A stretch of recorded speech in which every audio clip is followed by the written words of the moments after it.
Hi everyone, it's Penny Black and Jill Foster here for a new PB&J card class, and today is the first in our Flowers and Frames video series.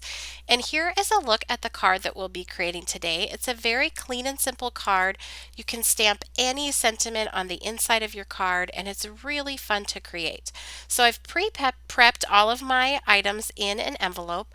I've got some Strathmore Bristol smooth paper for all of these elements. I've die cut our wavy frame die, and I have our Baroque embossing folder, just a strip of that in my envelope. And if you want more information on my prep process, I did do a video about that and I will link it for you down below. Then I also am going to be using our Treasured Trio brushstroke stamp set. And what a brushstroke stamp is just a stamp where the image is actually like a solid silhouette where you're putting the color directly onto the stamp. And I love with these stamps, even this background one, that it makes it like you're painting a watercolor painting without having to do hardly any painting at all. So I've got that interior piece of my frames die. That's again Strathmore Bristol smooth paper. To me, that is the key that makes this technique so easy to do. I've got it in my MISTI stamp positioning tool, and I'm going to ink up my stamp with a water soluble ink. So I'm using Distress inks, and I'm using the mini ink pads, and I'm just patting first that green, the peeled paint, onto the stem.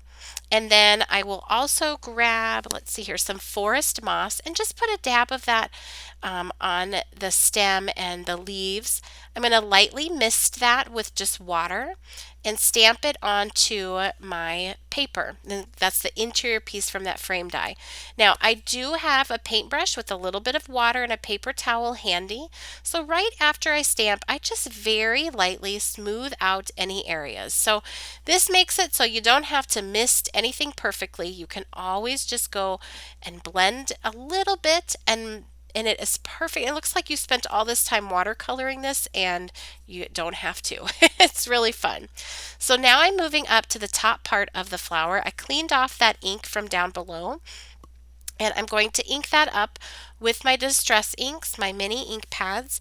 I'm using Barn Door and some spiced marmalade with that so that the red doesn't go too pink. I really wanted it to be a red. So I'm going to blend that out. Again, I have that paintbrush. Mostly, I dip it in my cup of water and pat it mostly dry on the paper towel, and I can just go in and blend that. You could certainly stop there, but I just wanted something a little bit more red. So I'm going to just re-stamp, and that's the great thing when you're doing this in a stamp positioning tool. You can just re-stamp it. If you have any areas that need to be blended out, that Strathmore Bristol smooth paper lets you just easily blend that. It's so simple to do. I'm going to wipe that off. And now I've grabbed an Arteza Twine marker. This is ruby red, and all of the exact colors of everything that I'm using is listed for you down below, and I'll also list and link all of the Penny Black products that I'm using down below. You can see I use that marker to just apply the ink in a few spots, sort of towards the bottom of the petals.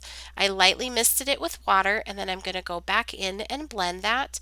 And using a marker lets you be a little bit more picky about where you want to apply the ink. So I find it doesn't always stamp quite as, it doesn't cover on the stamp quite as well. So I like to do large areas with an ink pad, but for detail or sort of where you would be adding darker areas, shading, you can do that with the marker. And it is that simple to have this piece that looks like you did all of this watercoloring on it. So I am going to also add a little bit of background stamping just for some extra interest. This is the Penny Black Nature's Paintbrushes stamp. So I'm just playing around with where I want that on that little panel. Another tip that's really fun is to stamp onto a small piece of paper. It really makes an impact to have this little interior part of a frame have all this gorgeousness sort of contained into this little area. It's fun to do too, especially don't be afraid to have part of the flower extending beyond the frame. That actually creates more interest. Now I'm using Viridian Archival ink to stamp this. I just picked that ink because I like the color. I wanted just a really light impression.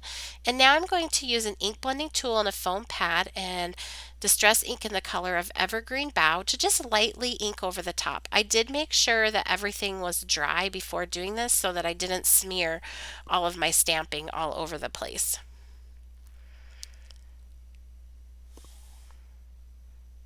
Now I also decided to just add a little bit more stamping, so I put it back in my MISTI, and then this time I inked up that Nature's Paintbrushes with some peeled paint distress ink and misted it. So you can see you have this sort of very light background and now just a little bit more bold of that green. And you can play around with how many layers you want to add. That's the same stamp, but it looks really different once you have misted it and done it in a darker color. Again, fun to work on this tiny size and add all those little details. So now we'll assemble the card. What I'm going to do so that I can move this piece around as just one piece on my card, I'm going to fit that interior piece inside of the frame, and I'm just using some regular one-sided Scotch tape to tape it inside. I just like to be able to have this then as one piece separate from my card panel that I can work with. Now I did cut 3 of that same frame and I'm going to glue them right on top of each other for extra dimension. You don't have to do this, but I really like what it adds, especially on what is a pretty clean and simple card. This little touch really adds a lot and it doesn't take much time. So I just put a little bit of glue and liquid glue and set that on top. It's all going to line up well because it's the exact same die cut. And then I'll add the other one right on top.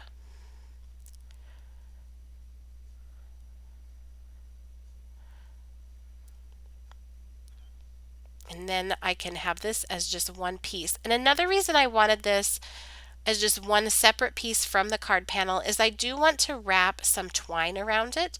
So now I can easily do that. So I'm just going to take some twine. This is just May Arts twine. I'm going to tape it on the back and just wrap it around. And then tape the excess here on the back again. Sorry, I'm a little bit off camera there. And then I will just tie a bow. Then I can glue that bow on exactly where I want it. I find this is just so much easier for me to wrap it first and then glue the bow on exactly where I want it. And these little touches, I think all compacted into this small space, are so pretty and make for an interesting, clean and simple card. So there I am just gluing that on. It takes just a minute for that glue to set up, so just use the bottom of the bottle to hold it on.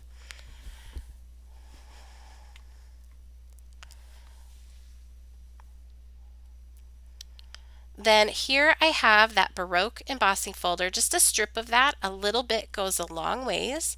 I'm just going to glue that onto my card panel. This is just a single piece of the Strathmore Bristol smooth paper. This is how I create all my cards, and then that can be added to a card base. But I like to work on just one panel for the front. And I've popped this up with foam behind, and the card is complete.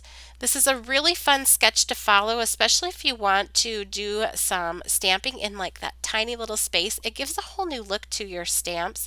I love the little touch of embossing behind. And with flowers, we're doing flowers and frames, you could pretty much stamp any sentiment on the inside of that card for any occasion. I hope you enjoyed today's video. If you did, I'd love to know if this is a card design that you see yourself trying. Leave me a comment below. And remember, you can continue to connect with Penny Black on Facebook, Pinterest, Twitter, as well as Instagram, our website, and blog. And they're all linked for you in the YouTube description box below. Thanks for watching.